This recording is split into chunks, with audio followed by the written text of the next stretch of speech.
Hi, everyone. I'm here today with Keith, who is the guy behind the Velvet Escape. Keith is in Amsterdam, and I am in Toronto. And we're going to talk to Keith about his 5 month trip around the world solo. There's a few questions we're going to find out about why he went, where he went, and what he learned. Just a couple of things that he learned by going solo. So, Keith, welcome. Hi, Janice. Great to be on this interview. Thank you so much for inviting me. It's going to be fun. And you're our first interview in this solo journey series. I am honored. Okay, so let's start. So tell us, why did you go and where did you go? Why? Well, that's a bit of a long story, but in a nutshell, I was in banking for 10 years.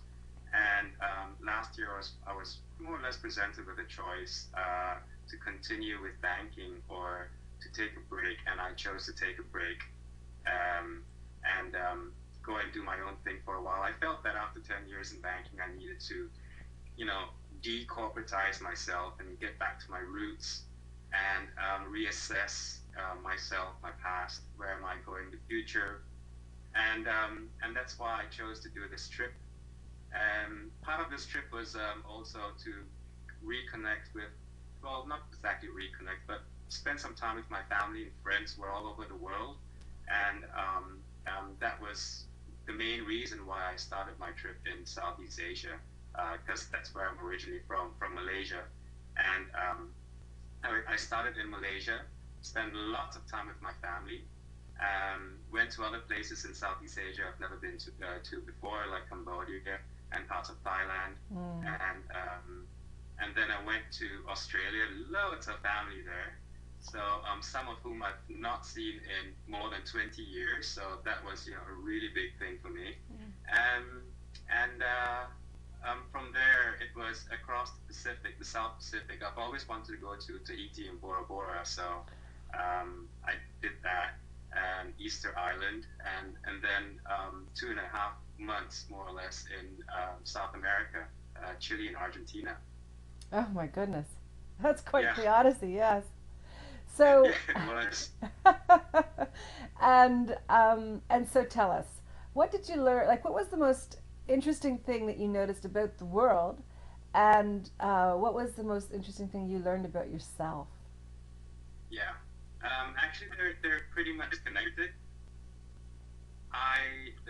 The most surprising thing I learned about the world is that no matter where you are, we may look different, we may have a different culture, we may speak language. At the end of the day, we are all the same.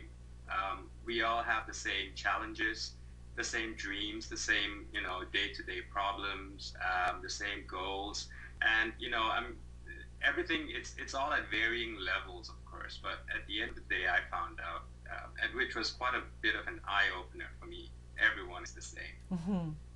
and the thing that I learned about myself was actually I'm a lot more flexible than I thought that I was. I can improvise much better than I thought I could. And one thing I learned about the world as well is that what really impressed me and inspired me was really the resilience of the human spirit. Everywhere people, trying to make ends meet, dealing with stuff every day, and how they go about doing that. It was really inspiring for me, and it also taught me a lot about myself as well. That's fabulous. That's Mm, fabulous.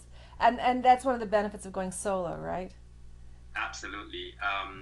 Well, I had quite a few goals, which these were very conscious goals of mine when I started off on this trip.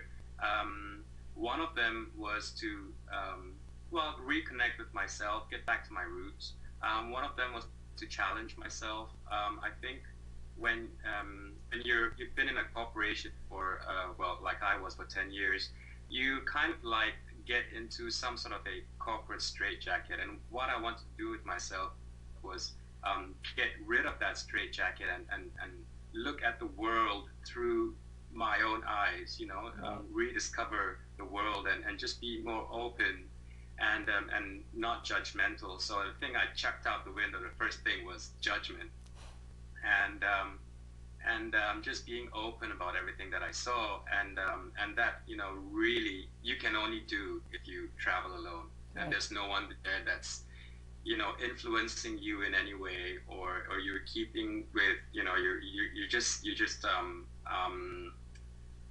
keeping with someone else's schedule, following someone else's Right. schedule. Yep. You're just doing your own thing, and I think that's the most important thing. That's fabulous. Yeah. Well, well, Keith, thank you so much for sharing with us. And Thank you so everyone, much for inviting me. everyone should remember to go and see your blog, read your blog because it's excellent. It's www.velvetescape.com/blog. Thank you so much. Thank you. We'll talk Okay, soon. Bye bye. that's good. Bye bye.